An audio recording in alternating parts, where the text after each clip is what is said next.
Hi, I'm Jenna Thorne, 22 years old. That Saturday morning, I was sitting at the kitchen island of our Atlanta house, meticulously sealing the last dozen wedding invitations. My sister looked at me, the kind of look that always made me feel like an unnecessary object, and said, "Cancel your venue deposit. You need to move your wedding date to next year." I simply said no. She didn't argue. She just lunged. She snatched the stack of crisp white invitations right out of my hand and tore them in half with a vicious, controlled rage. She threw the shredded paper, the gold leaf fragments, directly into my face. "Selfish little bitch," she hissed, the word landing sharper than the paper cuts. My parents were already there, walking in from the sunroom. My mom didn't flinch at the chaos. She just looked at the mess, then at me, and delivered the cold verdict that finally shattered everything her Olympic training schedule actually matters, Jenna. Yours doesn't. Your life never did. I walked out that same day and they lost everything that gave them status. If you've ever had your own family, choose someone else's manufactured dream over your literal future, then stay until the very end. This one ends ice cold. Hit that subscribe button right now so you never miss a single true revenge story like this. I spent the next hour driving aimlessly on I-85, the adrenaline finally wearing off. I pulled over somewhere near Marietta, the sheer crushing exhaustion of 2 decades of being unloved washing over me. The shredded invitations were just paper, but my mother's words. "Your life never did" were the definitive period at the end of my childhood. There was no going back. I was 22, working 3 jobs, studying marketing and finance at Georgia State, and engaged to the most incredible man, Ethan Hayes. My sister, Riley Thorne, was 28, the golden child, the rising star of USA gymnastics. Our family life in Atlanta, Georgia, wasn't built on love. It was a ruthless corporate structure dedicated entirely to the cultivation of a single Olympic dream. Our parents, Ronald and Susan Thorne, had sacrificed everything for Riley. When I say everything, I mean every single resource, including my future. The grand symbol of this toxic devotion was the Golden Cage, a privately owned high-end training facility they had acquired in Alpharetta, a wealthy suburb built for ambition. It was less a gym and more a fortress of privilege, filled with expensive imported equipment, full-time physical therapists, and a rotation of Olympic-level coaches. The operating capital for this fortress. It came directly from the liquidation of my college fund. My dad, Ronald Thorne, handled the logistics with the cold efficiency of an accountant liquidating an asset. When I was 18 and excitedly discussing my college applications, he sat me down with a sterile manila folder. He informed me that the $50,000 set aside for my education was necessary seed money for Riley's new venture. He didn't ask. He simply stated the new reality. My mom, Susan, backed him up with a dismissive wave of her hand. "You're smart, Jenna. You'll figure it out. Riley needs this to be a success." So I figured it out. I financed my own education through a combination of local government grants and a very small student loan, and I started working immediately. While Riley, at 24, enjoyed round-the-clock specialized care, private transportation, and all her expenses handled, I was waiting tables at a high-end restaurant near Buckhead and clocking in shifts at a campus bookstore to afford my cheap shared apartment.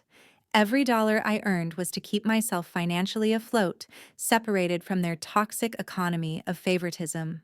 My sister Riley never acknowledged the sacrifice, primarily because she never even knew what a sacrifice was. Her world was meticulously curated, focused entirely on the beam, the vault, and the uneven bars. She was a professional athlete, demanding, competitive, and utterly incapable of empathy. When she spoke to me, it was only to delegate tasks or request silence so she could focus. There were no sisterly bonds, just a cold hierarchy established by Ronald and Susan. Ethan was the only anchor in my life.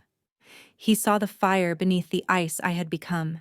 He knew about the college fund, the years of neglect, and the mental gymnastics I performed daily just to convince myself I wasn't invisible. When we got engaged, it wasn't just a promise between two people. It was my declaration of independence from the Thorne family institution. The only reason I had returned to that house that Saturday was to deliver the physical invitations, a final ritualistic offering of reconciliation they were always destined to destroy. Their reaction, the savagery of the tearing paper and my mother's final words simply confirmed that their betrayal was complete. They had chosen gold and glory over their own child. I finally pulled out my phone and called Ethan. I wasn't crying, but my voice was flat final. "They did it again," I told him. "It's over now. Completely over." What I didn't know then was that the financial betrayal wasn't just an emotional one. It was an act of federal identity fraud that had been silently destroying my credit and my future for 4 years. The shredded invitations were a drama, but the paperwork I was about to find was a crime. Ethan Hayes, my fiancé, found me parked outside my best friend Robin Chen's apartment an hour later. He didn't ask what happened. He just pulled me into a silent hug. Ethan is a rock, a structural engineer from the city who deals in tangible calculations, not manufactured family drama. He drove us straight to Robin's condo in Midtown Atlanta. Robin, a brilliant CPA and one of the only people who understood the cold math of my upbringing, immediately gave me the spare key and went to run errands to give us privacy. The next morning, the emotional exhaustion turned into practical anxiety. Ethan and I were scheduled for our final pre-qualification check before closing on a small townhome in the city, a real, tangible future that the Thorne family could not touch. This check required a complete audit of my financial standing, particularly focusing on my student loan balances and credit score. I pulled up my credit reports from the 3 major bureaus. The small, manageable student loan for Georgia State was there exactly as expected. But then Ethan pointed to a separate massive entry listed under secured debt, with a balance of exactly $210,000. "Jenna, what is this?" Ethan asked, his voice steady, but his brow furrowed in immediate concern. "This isn't a student loan. It's listed as a personal secured debt, almost like a second mortgage, and it's been actively accruing interest for the past 4 years. My heart hammered. I'd never taken out a secured loan, and certainly not for that amount. Secured debt means there is collateral, something valuable being held against the loan. I had nothing of value but my small savings. I pulled the detailed report from the credit agency website, and the name of the issuing bank was one our father Ronald Thorne had used extensively in his construction business. We drilled down into the account history. The loan originated precisely 4 years ago, just 2 weeks after my 18th birthday. It was opened in my name, Jenna Thorne, using my social security number, but the signature on the application was clearly forged. The collateral listed was not a house, but a collection of high-value assets related to my sister's career: the new German-made vaulting table, a state-of-the-art foam pit system, and the digital sensor array used in the Golden Cage facility. This $210,000 secured loan had been used explicitly to acquire the top-tier international-grade training equipment that Riley needed for her Olympic qualification push. The shock wasn't that my parents had stolen from me. The shock was the sheer audacity and complexity of the crime. They hadn't just used my college money, which was liquid cash. They had weaponized my identity the moment I became a legal adult to finance my sister's dream, shackling my future with a massive secured obligation. Furthermore, the debt was tied to a physical asset. They owned the training equipment, but the liability was entirely in my name. Ethan, the voice of pure logic, explained the terrifying implications. If they default on this, if their gym goes under, or the equipment loses value, the bank comes after the borrower. That's you, Jenna. They structured this so that their daughter Riley gets the equipment, they get the tax write-off, and you get the debt. The realization hit me harder than the shredded invitations. Riley's tantrum was petty drama. This was organized, calculated crime. They hadn't merely neglected me, They had actively tried to destroy my financial footing forever, committing a serious federal offense known as identity theft of a minor, since the plans and application process began while I was still 17. My parents, Ronald and Susan Thorne, had knowingly stolen the one thing no one can recover easily: my financial future. The anger I felt wasn't hot. It was cold, precise, and immediately focused on retribution. The discovery of the secured debt changed everything, shifting the deep-seated resentment I felt into a cold, clinical legal war. This was no longer about hurt feelings or toxic parenting. It was about protecting my future from professional criminals. We immediately contacted the one person Robin Chen trusted for high-stakes financial crime cases, the attorney Stanley Reed. Stanley Reed, a veteran legal counsel specializing in white-collar offenses and identity theft in the Atlanta area, met us in his office downtown. He was sharp, pragmatic, and immediately understood the gravity of the situation. We presented him with the full credit report, the secured debt details, and the timeline, emphasizing that the plan was initiated before I was legally an adult. This, Stanley stated, tapping the screen, where the $210,000 balance glowed, is classic identity theft compounded by bank fraud. Because your parents, Ronald and Susan Thorne, used a federally insured bank, and the funds crossed state lines to purchase specialty equipment, this falls under the jurisdiction of the Department of Justice and the FBI. The cold realization that my own parents were facing serious federal charges didn't bring me joy. It brought a chilling sense of justified finality. Stanley outlined our strategy: silence and subtlety. We could not confront them, as that would give them time to shred documents, scrub bank accounts, and tamper with evidence. Our goal was to build a bulletproof case before they even knew we were pointing a gun at them. The crucial evidence centered on proving the forgery of the loan application that originated when I turned 18. Stanley advised that we needed 3 things: proof of motive, proof of transaction, and undeniable proof of forgery. Ethan and I, with Robin's quiet help, began the forensic deep dive. Proof of transaction was easier. We located bank statements conveniently filed in a physical box Dad had forgotten about, showing large sequential transfers immediately following the loan disbursement. The funds went directly to specific vendors: the German equipment supplier, a specialized engineering firm that installed the custom foam pit, and a massive wire transfer to Riley's elite international coach. Every penny of the stolen money was traceable directly back to the cultivation of Riley's career. The proof of forgery was more subtle.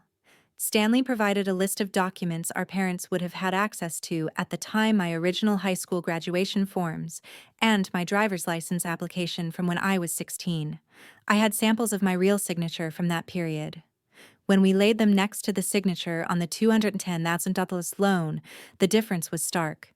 My signature was the hurried, almost messy scrawl of a young teenager. The signature on the loan was a deliberate, rounded imitation, almost certainly forged by my mother, Susan, who always signed my school permission slips.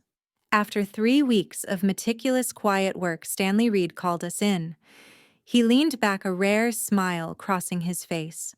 "Jenna, Ethan, we have a solid case for aggravated identity theft of a minor and bank fraud. The paper trail is clean. We don't just have motive, we have intent, means, and execution.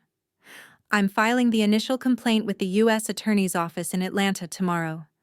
My heart didn't pound, it simply stopped. The war was officially declared. The Thorne family was about to face a reckoning far greater than a canceled wedding date. 2 weeks after Stanley Reed filed the preliminary complaint with the U.S. Attorney's Office, Riley's highly pressurized world of elite gymnastics collapsed in a spectacular fashion that had nothing to do with my legal action, but everything to do with the environment Ronald and Susan Thorne had created.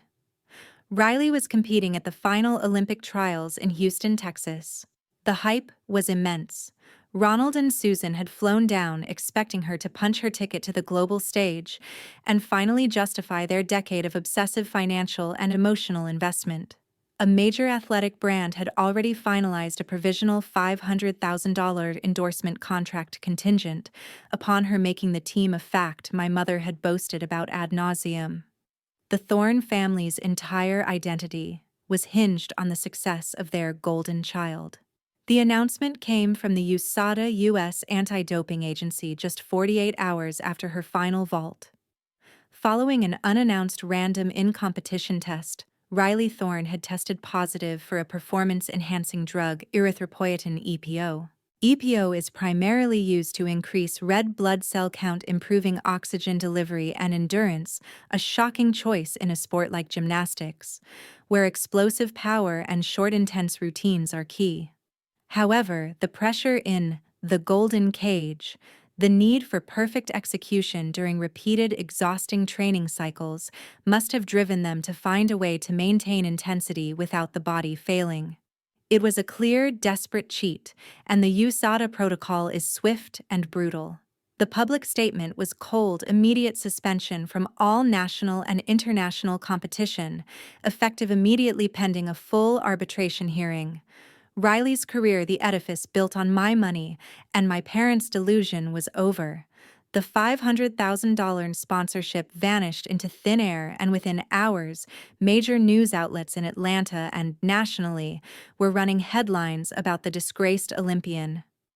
I watched the press coverage from Robin's couch, a chilling detachment settling over me. Riley, weeping on camera in her press conference, vehemently denied knowing anything about the drug-claiming sabotage and error. But the USADA's evidence was irrefutable. The shame was total. The reaction from Ronald and Susan Thorne was the final confirmation of their monstrous toxicity. Instead of facing the reality of their daughter's cheating, they turned their blinding rage on me. My phone, which I had muted and set aside, vibrated constantly for 72 hours. Susan Thorne left 15 venomous voicemails and over 30 text messages. They weren't pleas for help or remorse for their actions. They were accusations. My father, Ronald, managed to reach Ethan's phone and demanded I be put on. "You did this, Jenna," he roared, his voice thick with unadulterated hatred. "Your petty revenge, walking out on us, the stress you caused Riley, forced her to make bad choices. You're responsible for ruining her career." The absurdity was almost comical. They had stolen my financial life, and when their meticulously crafted dream collapsed due to their own win-at-all-costs ideology, they still found a way to externalize the blame onto the victim they had discarded 4 years prior. I never responded. I blocked their numbers, erased the voicemails, and watched the public narrative unfold. The golden child had fallen, not because I pushed her, but because the foundation of her success, built on fraud, obsession, and stolen identity, was rotten. The doping scandal was a public execution. The FBI, however, was preparing the private burial. While Riley's world was crumbling under the weight of the doping scandal, a self-inflicted wound, I sat across from Stanley Reed, finalizing the details of the surgical strike. The U.S. Attorney's Office had moved quickly. The evidence we presented was so concise, and the crime so specific, identity theft of a minor which carries harsh penalties, that the DOJ decided to move directly toward a grand jury indictment. This was the phase where our silence became their weapon. Ronald and Susan Thorne were too preoccupied with managing the massive fallout from Riley's disgrace, firing her coach, appealing the USADA ban, and attempting to salvage their public reputation, to notice the invisible storm gathering. They had no idea I was the one who had opened the door for the FBI. The official indictment came down 10 days later. Stanley called me with the confirmation that the warrants had been issued. He advised me to stay home and watch the local news, not to answer any unrecognized calls. The first arrest was the most dramatic: Ronald Thorne. My father was taken into custody by FBI agents in a coordinated morning raid at his construction site in Buckhead. I saw the grainy, unflattering mugshot on the Atlanta news that evening. The once arrogant posture was replaced by a look of bewildered terror. He was charged with bank fraud, wire fraud, and the centerpiece of my revenge, aggravated identity theft of a minor. The magnitude of the federal charges meant no quick bail, no simple fine.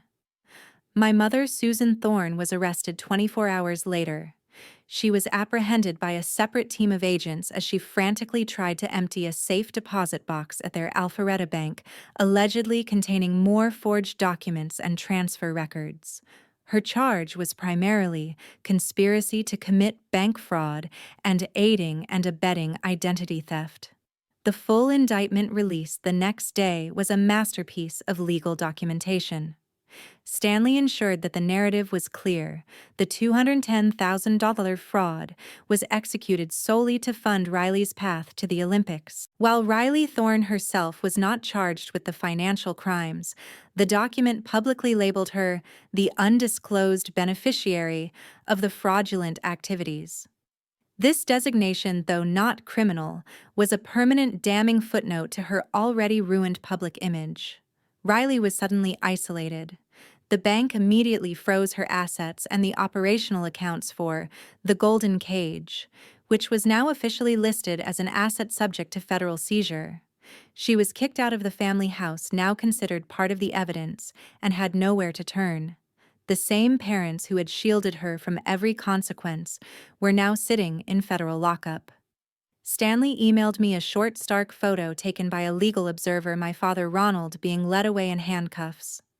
I looked at the image of the man who had always told me I was irrelevant, the man who stole my future to feed his ego. His expression was one of profound disbelief. I felt no surge of triumph, no satisfying heat of revenge, only a deep, bone-chilling sense of completion. He had bet everything on a lie, and the federal government had just collected the debt. 14 months later, I walked into the Richard B. Russell Federal Courthouse in downtown Atlanta. It was a cold, overcast morning, fitting for the conclusion of such a dark chapter. Ethan held my hand tightly, and beside us, Stanley Reed, looking utterly composed, carried a briefcase stuffed with paper evidence that had destroyed a family.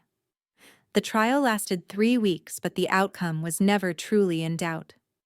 The forensic evidence against Ronald and Susan Thorne was too overwhelming. We had the bank records, the forged signature, and the clear testimony establishing that the entire fraudulent operation was designed to finance Riley's singular, obsessive pursuit of Olympic gold. The judge delivered the sentence with a sobering finality. Ronald Thorne was sentenced to 8 years in federal prison for bank fraud and aggravated identity theft.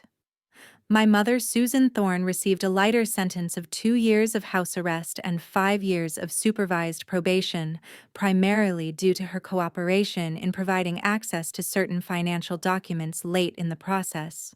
The judge also ordered the immediate forfeiture of all assets related to the fraudulent funds. This included the entire property on which the Golden Cage gymnastics facility was built. It was seized by the federal government to compensate the victims, me, the bank, and other parties harmed by their reckless financial schemes. The symbol of Riley's privilege and my lifelong neglect was liquidated, sold off piece by piece to pay for the crime committed in my name. Riley was present at the sentencing, sitting alone in the gallery. She looked defeated, small, and utterly stripped of her identity. Her career was over. Her parents were incarcerated or confined, and she was left with nothing but the shame and the public label of a cheat. She tried to make eye contact as I left the courtroom, a desperate plea for recognition or forgiveness. I didn't break stride. I didn't acknowledge her existence. The person I saw was not a sister, but the final casualty of my parents' obsession. There was nothing left to forgive. After the dust settled, Stanley Reed finalized the lengthy process of clearing my credit score successfully, petitioning for the full discharge of the fraudulent $210,000 secured debt. My financial future was finally free. 6 months after the verdict, Ethan and I got married on a small, sunny hillside in North Georgia, far from the pressure and expectations of Atlanta society. My best friend Robin was my maid of honor. There were no thrones present. The lesson I learned wasn't about revenge, but about the terrifying, cold indifference required to achieve true independence. You cannot negotiate with narcissists. You cannot reason with toxicity. When your family tells you your life doesn't matter, you have two choices: accept their sentence or execute your own verdict. I chose the latter. I never spoke to my parents or Riley again. My only regret is the 2 decades I spent waiting for them to acknowledge my worth. But in the end, I taught them the true, terrifying cost of believing that someone else's success is worth stealing a life for.